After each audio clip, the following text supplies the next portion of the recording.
स्वागत है सभी का हमारी आज की इस गहरी चर्चा में। आज की चर्चा सच में बहुत खास होने वाली है। बिल्कुल। अक्सर जब हम यहाँ पर किसी स्रोत या सोर्स पर बात करते हैं तो हमारा पूरा ध्यान बड़े आंकड़ों या फिर बिजनेस मॉडल्स पर होता है। हाँ, या मार्केट ट्रेंड्स और आने वाले टेक इनोवेशंस पर। सही कहा। हम आम तौर पर इन्हीं विषयों के इर्द गिर्द घूमते हैं, लेकिन आज की हमारी चर्चाएं इन सब से बिल्कुल अलग है। शुरुआत में ही मैं ये स्पष्ट कर देना चाहती हूँ कि आज का हमारा विषय कोई व्यापारिक विश्लेषण या बिजनेस एनालिसिस नहीं है। आज हम कोई बैलेंस शीट नहीं पढ़ने वाले। हाँ, आज हम कोई बैलेंस शीट नहीं पढ़ेंगे। आज हम एक बेहद भावुक और दिल छू लेने वाली इंसानी कहानी पर बात करने वाले हैं। एक हार्ट टचिंग ह्यूमन टेल जिसका असर सच में बहुत गहरा होता है। हमारे पास जो आज का मुख्य स्रोत है वो एक बेहद प्रभावशाली लेख है जिसका नाम है The CEO's Shoes। The CEO's Shoes एक बहुत ही तगड़ा टाइटल है ना? और अगर आज की इस चर्चा का एक मिशन स्टेटमेंट तय करना हो तो वो ये समझना होगा कि कैसे दुनिया के सबसे सफल लोग अक्सर बेहद आम और गरीब परिवेश से निकल कर आते हैं, जिसे हम हम्बल बिगिनिंग्स कहते हैं। वही उनका असल अनुभव कैसा होता है और कैसे दो अलग-अलग पीढ़ियों के लोगों के बीच एक गहरा भावनात्मक रिश्ता यानी इमोशनल कनेक्शन बन सकता है। बिल्कुल सही कहा आपने। ये कहानी सिर्फ कॉर्पोरेट दुनिया की एक आम घटना नहीं है, ये इंसानियत और सहानुभूति का एक बहुत बड़ा उदाहरण है। ये इस बात पर रोशनी डालती है कि कठिन परिस्थितियां किसी भी इंसान को कितना कुछ सिखाती हैं। आज के इस दौर में जहां देखिए नेतृत्व या लीडरशिप को अक्सर सख्ती और आंकड़ों से नापा जाता है, वहां ये लेख हमें याद दिलाता है कि सबसे प्रभावशाली कॉर्पोरेट कल्चर आमतौर पर कमजोरियों और साझा संघर्षों की नींव पर बने होते हैं। शेयर्ड स्ट्रगल्स पे चलिए इसको थोड़ा विस्तार से समझते हैं और इस उत्साह के साथ इस कहानी के मुख्य पात्र का परिचय देते हैं। हाँ, उसकी कहानी से ही सब शुरू होता है। स्रोत में इस नौजवान का नाम आर्यन बताया गया है और आर्यन की स्थिति ऐसी है जिससे हमारे समाज में बहुत से उम्र लोग खुद को जोड़कर देख सकते हैं। ज्यादातर लोग रिलेट कर पाएंगे। स्रोत के अनुसार आर्यन पिछले 6 महीने से बेरोजगार है। 6 महीने सुनने में शायद उतना बड़ा ना लगे, पर एक बेरोजगार नौजवान के लिए जो अपने परिवार को आगे ले जाना चाहता है, ये 6 महीने का हर एक दिन भारी पड़ता है। एक एक दिन गिनाना पड़ता है। घर की हालत बेहद खराब हो चुकी है। आर्थिक तंगी ने पूरे परिवार को घेर रखा है और सबसे ध्यान देने वाली बात यहाँ ये है कि उसकी जेब में अब सिर्फ आखिरी 500 रुपए बचे हैं। आखिरी 500 रुपए? एक परिवार की कुल जमा पूंजी का आखिरी 500 रुपए होना एक ऐसी स्थिति है जो किसी की भी मनस्थिति को पूरी तरह हिला सकती है। अगर हम इसको मनोविज्ञान और समाज शास्त्र के पैमाने पर देखें तो इस स्थिति को समझने के लिए एक कॉन्सेप्ट होता है जिसे कॉग्निटिव टैक्स ऑफ पॉवर्टी यानी गरीबी का मनोवैज्ञानिक बोझ कहा जाता है। कॉग्निटिव टैक्स, इसे थोड़ा समझाएंगे? देखिए, जब किसी इंसान के पास आर्थिक संसाधनों की बेहद कमी होती है ना, तो उसके दिमाग का एक बड़ा हिस्सा सिर्फ और सिर्फ सर्वाइवल में लग जाता है, यानी जीवित रहने और अगले दिन का खर्च निकालने की चिंता में। अगला दिन कैसे कटेगा? सही। इस लगातार चलने वाले तनाव के कारण दिमाग की जो बैंडविड्थ होती है वो आम कामों के लिए कम हो जाती है। जैसे कंप्यूटर हैंग होने लगता है जब बहुत सारे बैकग्राउंड एप्स चल रहे हो। बिल्कुल वैसा ही। 6 महीने लगातार रिजेक्शन का सामना करना, हर दिन किसी नई जगह अप्लाई करना और फिर से निराश होना, ये किसी भी इंसान के आत्मविश्वास को पूरी तरह से तोड़ने के लिए काफी होता है। और आर्यन की स्थिति इस वक्त बिल्कुल ऐसी ही है। उसके पास हार मानने का या पीछे हटने का कोई विकल्प ही नहीं बचा है। जब खोने के लिए कुछ नहीं बचता तो हर छोटी चुनौती एक पहाड़ जैसी लगने लगती है। यहाँ लेखक ने एक बहुत ही गहरा पॉइंट उठाया है। इस आखिरी उम्मीद और लगातार दबाव के बीच आर्यन को एक बहुत बड़ी और मशहूर कंपनी में इंटरव्यू का मौका मिलता है। एक डू और डाई वाली स्थिति। हाँ, करो या मरो, एक ऐसी अपॉर्चुनिटी जो उसकी और उसके परिवार की पूरी जिंदगी बदल सकती है। उस दिन के लिए आर्यन ने अपने वार्डरोब से अपनी सबसे अच्छी शर्ट निकाली है ताकि वो प्रोफेशनल दिख सके और एक अच्छा इंप्रेशन बना सके। तैयारी पूरी है उसकी तरफ से। लेकिन यहाँ कहानी का सबसे बड़ा कॉन्फ्लिक्ट यानी सबसे बड़ी परेशानी सामने आती है। जूते? स्रोत के मुताबिक उसके पास पहनने के लिए सिर्फ एक जोड़ी पुराने जूते बचे हैं और वो जूते सिर्फ पुराने नहीं हैं, वो नीचे से पूरी तरह घिस चुके हैं और साइड से फटे हुए हैं। और उसके पास कोई दूसरा ऑप्शन नहीं है? नहीं, उसके पास पहनने के लिए और कोई दूसरा विकल्प नहीं है। नए जूते खरीदने की उसकी आर्थिक स्थिति नहीं है और बिना जूतों के ऐसी मशहूर कंपनी के इंटरव्यू में जाना लगभग असंभव है। वो समझ आएगा कि ये चर्चा सिर्फ जूतों के बारे में नहीं है। मनोविज्ञान में इसके लिए एक टर्म है जिसे एनक्लोथ कॉग्निशन कहा जाता है। एनक्लोथ कॉग्निशन मतलब कपड़ों का दिमाग पर असर? एकदम सही। इसका सीधा सा मतलब ये है कि हम जो कपड़े या जूते पहनते हैं वो सिर्फ हमारे बाहरी रूप को ही नहीं बल्कि हमारे आंतरिक आत्मविश्वास और हमारे सोचने समझने की प्रक्रिया को भी बदल देते हैं। कॉर्पोरेट दुनिया में पहनावा एक तरह के आर्मर यानी कवच की तरह काम करता है। ये कवच इंसान को बाहरी दुनिया के सामने एक मजबूत छवि पेश करने में मदद करता है। पर आर्यन का कवच तो टूटा हुआ है। वही तो, जब उस कवच में ही छेद हो जाए जैसे कि आर्यन के फटे हुए जूते, तो इंसान का पूरा ध्यान उस कमी पर केंद्रित हो जाता है। ऐसा लगने लगता है जैसे दुनिया उसकी काबिलियत और उसके हुनर को देखने के बजाय सीधा उसकी गरीबी और उसकी कमजोरियों को घूर रही है। और इंटरव्यू से पहले जहां आत्मविश्वास की सबसे ज्यादा जरूरत होती है वहां ध्यान भटकना बहुत भारी पड़ सकता है। ये उसके अंदर एक बहुत बड़ा आंतरिक युद्ध शुरू कर देता है। ये आंतरिक द्वंद्व कितना गहरा हो सकता है, ये लेखक ने आर्यन के इंटरनल मोनोलॉग के जरिए बेहद कुशलता से दर्शाया है। मैं बताती हूँ। कहानी हमें उस पल में ले जाती है जहां आर्यन उस बड़ी चमचमाती हुई ऑफिस बिल्डिंग के अंदर खड़ा है, ठीक दरवाजे के बाहर। हाँ, वो ठीक इंटरव्यू रूम के भारी लकड़ी के दरवाजे के बाहर खड़ा है। अंदर एक बेहद अमीर, गंभीर और सफल सीईओ बैठे हैं जो उसकी किस्मत का फैसला करने वाले हैं। धड़कनें तो तेज होंगी। आर्यन के दिल की धड़कनें तेज हैं और उस वक्त उसके दिमाग में जो डर चल रहा है वो इस इनक्लोज्ड कॉग्निशन का सबसे बड़ा उदाहरण है। उसका इंटरनल मोनोलॉग चलता है कि अगर अंदर बैठे इस बड़े सीईओ ने मेरे फटे हुए जूते देख लिए तो क्या होगा? दुनिया मेरी काबिलियत नहीं बल्कि मेरी गरीबी और कमियां देखेगी और उसकी पूरी मेहनत बेकार हो जाएगी। हाँ, वो सोच रहा है कि ये आखिरी मौका भी मेरे हाथ से निकल जाएगा। एक सेकंड, यहाँ पर ना मैं चाहूंगा कि हम आर्यन की इस कहानी पर एक छोटा सा विराम लगाएं। इसे थोड़ा पॉज करते हैं। पॉज करें? पर क्यों? आर्यन तो बस दरवाजा खोलने ही वाला है। क्योंकि यहाँ पर सबसे दिलचस्प बात कुछ और ही है। चलिए 20 साल पहले के समय में चलते हैं। 20 साल पहले? हाँ, जब आर्यन बाहर अपने फटे जूतों को लेकर शर्मिंदा और भयभीत है, तब उसे नहीं पता कि उस दरवाजे के उस पार बैठे उस सफल सीईओ का अपना अतीत क्या है। ठीक 20 साल पहले वही सीईओ जो आज इतनी बड़ी कंपनी के मालिक हैं, उन्होंने भी अपने जीवन का पहला बड़ा इंटरव्यू बिल्कुल ऐसी ही आर्थिक तंगी वाली परिस्थिति में दिया था। क्या सच में? बिल्कुल। उनके पहले जॉब के इंटरव्यू के वक्त उनके खुद के जूते भी फटे हुए थे। लेकिन सबसे हैरान करने वाली और प्रेरणादायक बात यह है कि उस वक्त उन्होंने अपने जूतों के छेद को छुपाने के लिए उनके अंदर कार्डबोर्ड यानी गत्ते का एक टुकड़ा लगाया था। गत्ते का टुकड़ा? ताकि छेद नजर ना आए? हाँ, ताकि किसी की नजर उस छेद पर ना पड़े और वो शांति से इंटरव्यू दे सके। सफलता के शिखर पर बैठे लोग अक्सर ऐसे ही खड़े संघर्ष और जमीन से उठकर आते हैं। ये तो एक ऐसी कड़ी है जो इन दो बिल्कुल अलग दिखने वाली दुनिया को एक ही झटके में आपस में जोड़ देती है। सही कहा। आमतौर पर समाज में ये धारणा होती है कि अमीर और सफल लोग किसी अलग ही दुनिया के होते हैं, जिन्होंने कभी आम इंसान जैसी परेशानियां नहीं देखी होती। लेकिन सीईओ का वो कार्डबोर्ड वाला अतीत और आर्यन के फटे हुए जूतों का वर्तमान, ये दोनों बिल्कुल एक समान है। उन्होंने भी कभी न कभी अपनी गरीबी को छुपाने की वही कोशिश की होती है, वही कांपते हुए पैर और वही रिजेक्शन का डर महसूस किया होता है। ये जानकारी आगे आने वाले इंटरव्यू रूम के दृश्य के लिए एक बेहद मजबूत भावनात्मक नींव तैयार करती है। इस अतिरिक्त जानकारी के बिना ये सिर्फ एक आम इंटरव्यू लगता, लेकिन इस संदर्भ के साथ ये दो ऐसी आत्माओं का टकराव बन जाता है जिन्होंने एक जैसा दर्द और शर्म महसूस की है। तो अब जब हमें ये पता है, वापस चलते हैं आर्यन पर। हाँ, वापस इंटरव्यू रूम में चलते हैं। आर्यन दरवाजा खोलता है और उस विशाल रूम में दाखिल होता है। पूरा रूम किसी भी आम इंसान को डराने के लिए काफी है।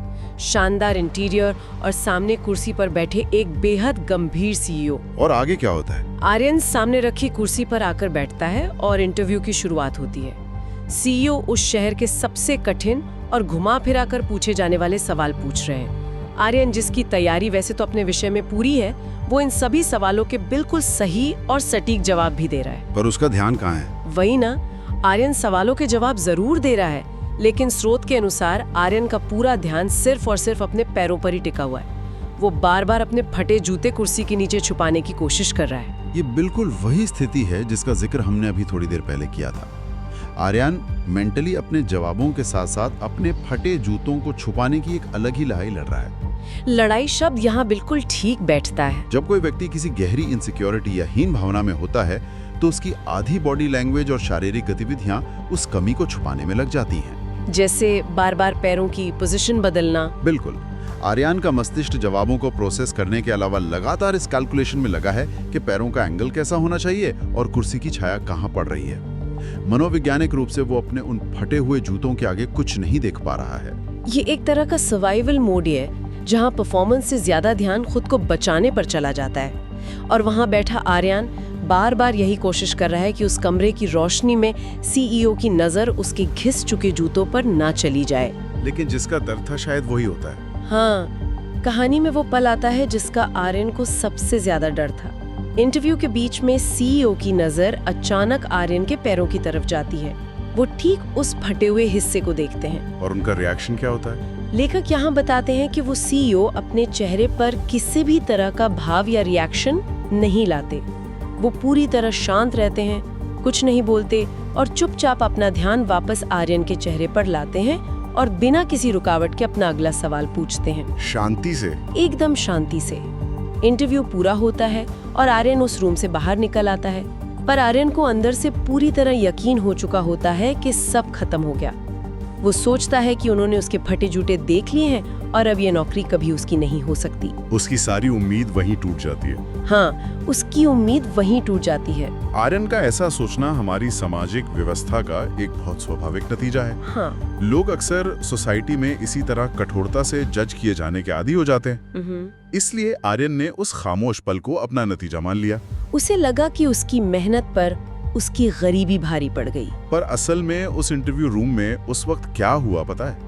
वहाँ उस सीईओ ने आर्यन के जूतों की हालत का नहीं, बल्कि उस जूतों के साथ वहाँ तक पहुँचने के लिए की गई मेहनत और जुनून का विश्लेषण खामोशी से कर लिया था। ये सच में एक लीडर की पहचान है। एक सफल नेता ने एक आम उम्मीदवार की सिर्फ स्किल्स नहीं देखी, बल्कि उसके अंदर का ग्रिट, यानी उसके संघर्ष करने की क्षमता को पहचाना था।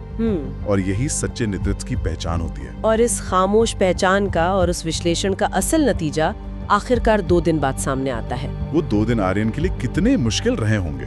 बहुत मुश्किल। इन 2 दिनों तक आर्यन बेचैनी में रहता है। अचानक 2 दिन बाद उसके फोन की घंटी बजती है।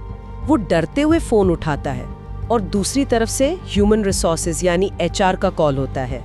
आवाज आती है, "You are hired." कमाल है। आर्यन खुशी से झूम उठता है। उसे यकीन नहीं होता कि जिस आखिरी उम्मीद पर वो वहां गया था वो सच में पूरी हो गई।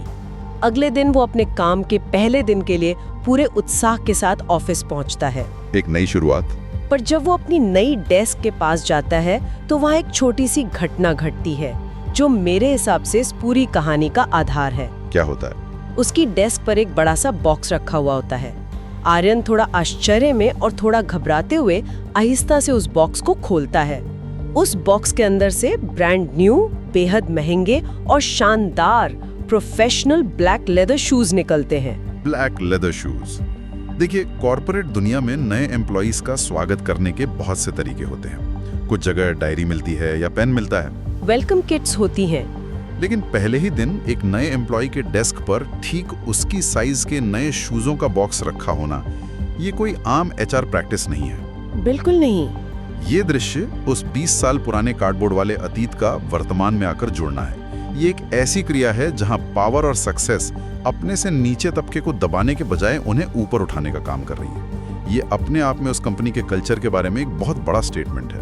और इस स्टेटमेंट की गहराई तब और बढ़ जाती है जब हम उस बॉक्स के अंदर रखे एक छोटे से नोट को देखते हैं। उन नए जूतों के ऊपर एक हैंड रिटन नोट रखा था जो उस कंपनी के CEO ने खुद अपने हाथों से आर्यन के लिए लिखा था। उस नोट में क्या लिखा था? उस नोट को पढ़ते ही किसी के भी आंखों में आंसू आ सकते हैं। स्रोत में वो नोट जिस खूबसूरती से लिखा गया है, मैं उस संदेश को ठीक वैसे ही यहाँ दोहराना चाहूंगी। हाँ, सुनाइए। CEO ने उस नोट में लिखा था, आर्यन, तुम्हारी कोशिश और तुम्हारा हुनर हमेशा तुम्हारी हालत से बड़ा होता है।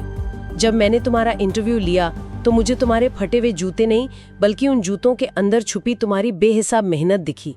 इन नए जूतों से अपनी नई जिंदगी शुरू करो, क्योंकि 20 साल पहले मैंने भी अपना पहला इंटरव्यू अपने जूतों में कार्डबोर्ड का टुकड़ा लगा कर दिया था। All the best. ये नोट सच में इस पूरी चर्चा का सबसे ताकतवर हिस्सा है। ये भावनात्मक रिश्ता ही इस कहानी की जान है। एकदम दिल छू लेने वाला पल। अगर हम इस नोट को एक आम पर्सपेक्टिव से हटकर इमोशनल इंटेलिजेंस और मॉडर्न लीडरशिप के पैमाने पर देखें तो ये सिर्फ एक अमीर आदमी का गरीब को दिया गया तोहफा नहीं है। तो फिर क्या है? ये नोट एक मास्टर क्लास है कि सच्चा नेतृत्व कैसा होना चाहिए। एक सफल व्यक्ति ने अपनी कामयाबी के गुरूर में आके किसी की हालत का मजाक उड़ाने या उसे रिजेक्ट करने के बजाय खुद के शुरुआती दिनों को उसमें देखा। सीईओ चाहते तो आर्यन को अनप्रोफेशनल अपीयरेंस का टैग देकर तुरंत रिजेक्ट कर सकते थे, जो कि आमतौर पर कॉर्पोरेट दुनिया में अक्सर होता ही है। हाँ, लेकिन उन्होंने सहानुभूति चुनी। लेखक ने यहाँ सहानुभूति को एक लीडरशिप टूल की तरह दर्शाया है। जब एक लीडर किसी इंसान के बाहरी आवरण के पीछे उसकी मेहनत को पढ़ने की क्षमता रखता है, तो वहाँ एक ऐसी टीम और लेगेसी बनती है जो सालों तक आगे बढ़ती है। और इन नए जूतों ने आर्यन को सिर्फ चलने के लिए आधार नहीं दिया, बल्कि उसके खोए हुए आत्मविश्वास को वापस लौटाया।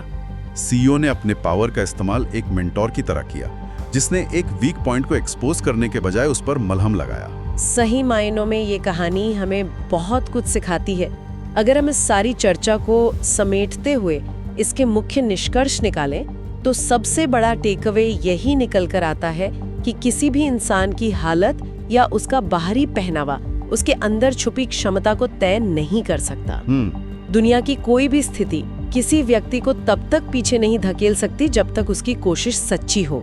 आर्यन के केस में उसके फटे जूते सीईओ के नजरिए से उसके संघर्ष और कड़ी मेहनत का एक बैज ऑफ ऑनर बन गए थे। सम्मान का प्रतीक। हाँ, सम्मान का प्रतीक। और दूसरा सबसे बड़ा सबक उन लोगों के लिए है जो किसी पोजीशन ऑफ पावर में बैठे हैं। एक अच्छा नेता वो नहीं होता जो सिर्फ मिस्टेक्स निकालता है, बल्कि वो होता है जो इन मिस्टेक्स के पीछे की कहानी समझने का प्रयास करता है। बिल्कुल ठीक कहा। और इस पूरी कहानी का मुख्य संदेश हमारे सुनने वालों के लिए ये है कि लगभग हर व्यक्ति किसी न किसी कश्मकश से गुजर रहा होता है। इंसान जिन कमियों को देखकर खुद पर शर्मिंदा होता है, अक्सर वही चीजें उसकी सबसे बड़ी ताकत बन सकती हैं। जैसे वो कार्डबोर्ड वाले जूते। हाँ, वो सीईओ आज इतना बड़ा लीडर इसलिए है क्योंकि उसने अपने उस कार्डबोर्ड वाले जूतों के दिनों को याद रखा।